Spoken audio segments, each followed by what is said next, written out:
What's going on, my Trainer Club? Today we have the Secrets of the Jungle movie event in Pokemon Go, and I'm gonna help you guys take some secrets and make sure to capitalize. So welcome to the Trainer Club. Here we go. Welcome back, everybody. Let me know in the comments below, are you guys excited about this event? I am very excited. We have a 10-day event in Pokemon Go, so I hope you guys are ready to max out. Not only that, we have a new mythical Pokemon making its Pokemon Go debut for the first time ever, so I hope you guys are ready for it. And a quick mention for anybody out there that is in the Sacramento area, I will be doing a meetup this weekend on Saturday, more than likely from around 9:30 to 10:30 or 9 to 11, somewhere around those times. Please stay tuned to all my social medias or in the YouTube community tab. I will be posting where I'm hosting that meetup, and it will be this Saturday. So I hope to see some of you guys out there in Sacramento, California. So without further ado, we're gonna go over a quick introduction of the event, make sure we have everything covered. Then we're gonna go over my top tips, which are going to include spawns, field research, and other things that guys are gonna help you capitalize on Duskull Calm Day in Pokemon Go. So please do not overlook these tips. There's a couple things in here that if you pay attention, you will maximize out on your Stardust in Pokemon Go, because a lot of you guys saw my Stardust video. If you did not, check it out up here, where I'm talking to you guys about, man, you can have these benchmarks. It's not that outlandish. Like, you see my benchmark and like, you know, that's 40 million right now. Like, that's physically impossible. Well, it's not physically impossible. Not only that, how empowering does it feel when you have millions of Stardust and you're never ever left without anything to power up? Because if you think about it, let's say you want to max out 2 level 50 Pokemon, that's going to be basically 500,000 Stardust each. 2 Pokemon to level 50, you're done. Is that secure enough for you guys? I don't know, that's an answer for you to answer. So with all that said, the Secrets of the Jungle event in Pokemon Go is gonna go from October 1st all the way until October 10th. 10 a.m. local time start, 8 p.m. local time for the finish. There's going to be the special research storyline that I talked about that I'm going to suggest as a tip in a little bit. Do not start doing it up front. Trust me on this one. I know it's exciting. You have all the way until the 10th to be able to do so. So I'm gonna give you guys some insight as to what may be best for you guys to do. And also, you can only obtain this research quest line if you log into the game right now. So make sure to tell all your friends that are taking a hiatus or not playing Pokemon Go, maybe have thinking about playing Pokemon Go, they need to log into the game right now to claim this research storyline to be able to obtain it for the future. Jesse and James will be making their rocket debut back into Pokemon Go in their balloons all the way until October 15th, so you have half of the month to be able to get after Jesse and James. So Jesse and James will come from the same balloon. It looks like Jesse is going to have Scyther with the shiny potential, Ekans as well as Stantler. Pretty easy team to roll through. Remember that Scyther is going to be weak to fire, pretty easy one there.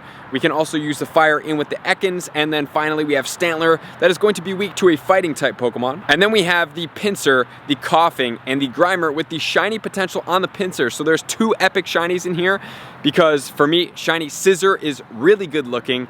And then also the shiny Pinsir is also really good looking, and in the shadow forms they look even cooler, so those shadows are out there now. There's going to be field research that's going to lead to Audino, Rufflet, and more that we will check out. And there's going to be avatar items, so we're going to get some new spawns, we're going to get some new raids, and we're going to have a lot of fun in this event. So with all that said, let's get into my top tips, starting off with tip number 1. Tip number 1 are going to be the spawns of the event. Are there going to be any PvP, Mega, or Meta Attacker relevance from these Pokemon? So let's go over what they are and if they have shinies. First, we have Caterpie, does have a shiny. Remember guys, catch as many Caterpies as possible for the 2x evolution spotlight hours coming to Pokemon Go. They're going to be on the 5th and the 26th of the month. So guys, please put that down in your calendar. That's gonna be this coming Tuesday to be able to do that. We have the Explorer Pikachu. This is gonna be a rare Pikachu. It's super cute. You're gonna wanna try to get the shiny on this Pokemon. I absolutely love it personally. We have shiny Oddish as well spawning. We have Diglett with a shiny spawning. Hoot Hoot still does not have its shiny yet. I'm waiting for that one to make its way into Pokemon Go. And then we have Larvitar, guys. Do not overlook Larvitar. Shiny on this Pokemon, number 1. Awesome shiny. I love that bright green. Number 2, goes into Tyranitar. Tyranitar was once a really powerful attacker, but has been taken over from many other Pokemon such as Yveltal, Darkrai, and other dark Pokemon. But Shadow Tyranitar is really strong, and more importantly, Tyranitar with the Calm Day move of Smackdown is a rock and a dark Pokemon that's gonna have a Mega at some point or another. In my personal opinion, I'm shooting for 600 XL Tyranitar candy. I would prefer to have 900 so I can max out a Shadow. That would be the ultimate goal, but 600 minimum to have a dark type Tyranitar and a rock type Tyranitar. And some of you guys be like, why do you need both of them? Number one, I want to have a bite crunch combination to be able to use it for a meta raids. And number two, I want to have the all rock type combination where I can have a second charge move on those Pokemon. Maybe something like a Fire Blast that would do damage, or you could even have the crunch on that one. But the reason why you need two of them, in my opinion, is that Smackdown is going to be an elite TM move, right? So having one that's gonna be all rock, you can't really switch over that move, Smackdown, into an all dark type if you wanna capitalize on the both dark typing when you're going against a psychic type Pokemon. Granted, the crunch does charge up really fast, so it may not be of your best interest. If you had to pick one move, it would be Smackdown as the first move with Stone Edge and Crunch to get all of the stab type bonuses on that Pokemon. But also guys, I am going for two of them. My total goal is 900 XL. And then we have a line of non-shiny potentials, which is going to be Combee, Drillbur, and Cottony. None of them do have shinies. And then finally, we do have Dwebble that does have a shiny. And some of you guys will be like, all right, cool, the spawns are all right, but guys, don't overlook this specific Pokemon. The Combee is a permanently boosted Stardust Pokemon. Remember, like I did say, if you wanna see my Stardust video up here of the month of October, it's gonna be super lit. This Combee is going to get you 750 base catch for Stardust. Do I think you need to have star pieces on all the time? No. If there's weather boost and they're spawning everywhere, do I think it's worth it? I do. So this Pokemon, 750 on a star piece, is going to be 1125. If it's weather boosted, it's 937. Weather boosted and a star piece is going to be 1406. The weather conditions that are going to boost it are going to be windy and rainy weather for the ghost and the flying type combination. So please get after those Pokemon, especially that one. And if it's weather boosted and you see a lot of them out there, and then maybe you bring out a mossy lure module as well during the rain, you guys want to set a star piece if you're seeing a lot of those Combee spawns. They are not the funnest Pokemon to catch, so having something like Golden Raspberries on those weather boosted conditions may be in your best interest. So beyond that, there's not really any other meta PvP or attackers that are out here. The other thing that I'm gonna point out is that Drillbur, I would suggest getting 296 XL Drillbur candy, because at some point there probably will be a Shadow Excadrill that comes out, and that one will make its way up into the top of the ground type attackers. So with all that said, that's gonna be the spawns. Larvitar, number 1, Explorer Pikachu, Shiny number 2, and number 3 is going to be Demaxite on that Combee for the Stardust. So with all that said, let's get into my next tip, with this tip number 2. Tip number 2 is going to cover the raid battles really quick for you guys. Tier number 1 is going to be Explorer Pikachu with the shiny, Larvitar with the shiny, Roggenrola with the shiny, Foongus, no shiny, and Rufflet that does have a shiny. So you guys may be like, I don't really want to raid for these Pokemon, just wait for my next tip where we cover the field research. And then in tier number 3, we have Licky Tongue, we have Chansey and Pinsir, all of them have shinies, and guys, Mega Pinsir is actually going to be the top bug type Pokemon as a Mega. So that may be of something that you may try to get after. And then we have Ludicolo and Flygon. Both are 3rd tier evolution. They're gonna give you boosted Stardust, number 1, and number 2, they're gonna give you a guaranteed 2 XL candies. If you do wanna do that, I prefer not to pay for XL candies personally. Neither of them have shinies. The Flygon is gonna need the Comday move, so it's gonna need an Elite TM. So I'm passing on those Pokemon. I may just do one to make sure that I have each of those knocked off as unique raids. And then in the tier 5 raids, we have the Douse Drive Genesect. If you guys do want the counter guide, you can check it out up here. And then finally, we do have Mega Gengar. Mega Gengar is gonna be effective. Definitely a great Pokemon to get after, but be cautioned, it is glassy. Obviously, you can get a shiny Gengar for that. So that is gonna be tip number 2. On to tip number 3. Tip number 3 is going to be one of the biggest takeaways of this event, and that is going to be the field research, guys. You have to max out on the field research because of Duskull Comday, which is going to be 3 times catch Stardust. You do not want to overlook this. So guys, here we go. We're going to jump right in right now. We want to make sure to encounter Audinos, give it a Golden Raspberry, and then run from it. That is going to be stacking a task. You can stack up to 100. The goal is to have 100 Audinos by Duskull Comday. If you guys are wondering why that is the case, Audino, 1 catch is gonna be 2100 Stardust. On a star piece, it's gonna be 3125 every single time you catch an Audino, and you're already gonna be on star pieces. So if you have a total of 100, you're looking at over 300,000 Stardust from catching Audinos. Not only that, you can get shinies in there too. So stack those up, run from them.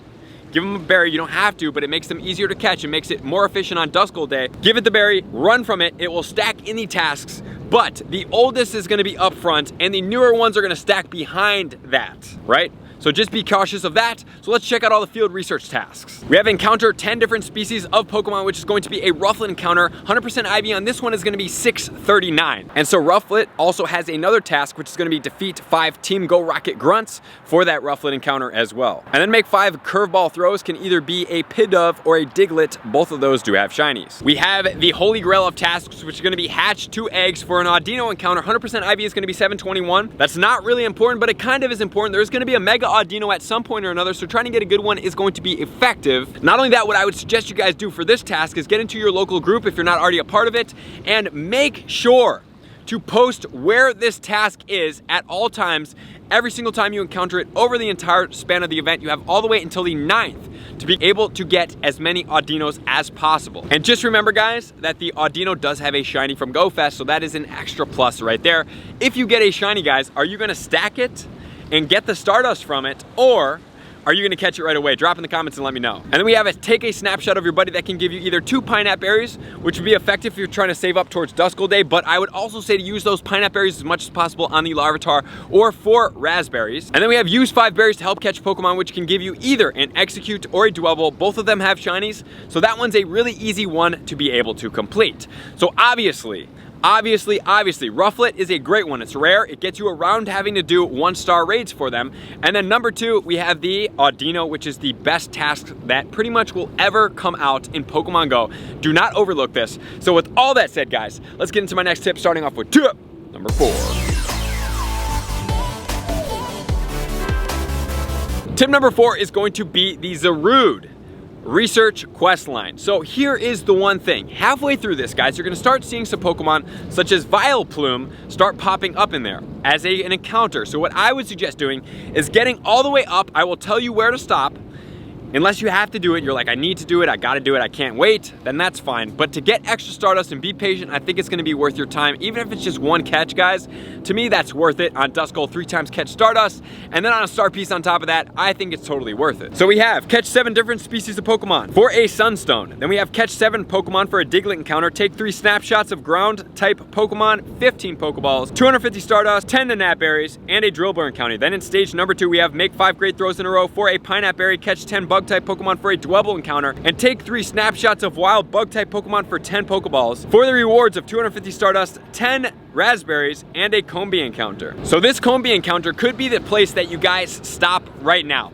There's going to be a little bit of a challenge here to be able to get all these Pokemon that are coming up. So what I would suggest doing is potentially using a Mossy Lure module to be able to draw out some of these Pokemon, because you're gonna have 3 hours on that Mossy Lure module, so it would be able to help you if you're playing in a relatively tight-knit circle to draw not just Duskulls out, but more of the grass and bug type Pokemon to help you here. But remember, the Combee is going to be a boosted Stardust encounter, so it's a great one to start encountering for the Calm Day. Use 20 berries to help catch Pokemon, which is going to be a Cherum encounter. You catch 30 grass or bug type Pokemon for Vileplume, and then take 3 snapshots of wild grass type Pokemon for 10 Great Balls. Then we get 500 Stardust, 10 Pineapple Berries, and a Nuzleaf encounter, which is a 2nd tier, so we have a 3rd and a 2nd tier evolves in there. Then we have defeat 6 Team Go Rocket Grunts for an Ariados encounter. Catch 15 Pokemon with Weather Boost for a Butterfree. So guys, just look at it right there. We have Combee, we have Vileplume, we have Nuzleaf, we have Ariados, we have Butterfree. All of those are going to add towards your Stardust count, so don't overlook it. Then we have 500 Stardust, a Poffin, and a Rufflet encounter. Then we have Claim Rewards for a total of 3,000 XP, and that's going to give you the Zarude encounter, 10 Zarude Candy, and 1,000 Stardust. And the Zarude 100% IV is going to be 1643. It's a new Pokemon. It's going to be a mythical Pokemon. You cannot trade this Pokemon. It's going to be grass and a dark typing. So, with all that said, now we're going to get into tip number 5. Tip number 5 is going to be not to lose sight of Duskull Calm Day. I want you guys to be ready for Duskull Calm Day, so please, at whatever cost, have Ultra Balls and Great Balls. Be ready and stocked up. Have all these tasks completed. Have everything stocked up. Field research tasks, you're running from them. If it's a Meowth, please run from that task as well, which is going to be earn 3 hearts with your buddy. Remember, Meowth is a boosted Pokemon as well. So, unless you're confident that you're going to get 100 Audinos, which is a tall task, please capitalize on any 2nd tier evolution Pokemon that you can possibly get in Pokemon Go, because it's going to help you get as much Stardust as possible, which is a great game currency. And beyond that, do what you want with the Genesect Douse Drive. I don't know. It's kind of just what it is, right? So with all that said, guys, max out Stardust Explorer Pikachu shiny, Larvitar shiny out there, and if anything else changes, check the pinned comments below. So thank you guys for being here. Likers, commenters, subscribers, Patreon members. Everybody takes their support, subscription, and participation to the next level. I'm gonna see you guys out on the next video. Peace. I want to take this time to thank everybody who supports me in every facet. It means the world to me, and an extra special thank you to all my Patreons. I greatly appreciate the extra support to continue to allow me to pursue Pokemon Go full time, allowing me to create my daily video uploads in the most timely fashion for everyone's benefit. Plus, I get the amazing experience of sharing my creative processes behind the scenes and raiding all around the globe with select upper tiers. Thank you everybody for being a part of the Trainer Club. You all mean the absolute world to me, and I will see you guys out on the next video.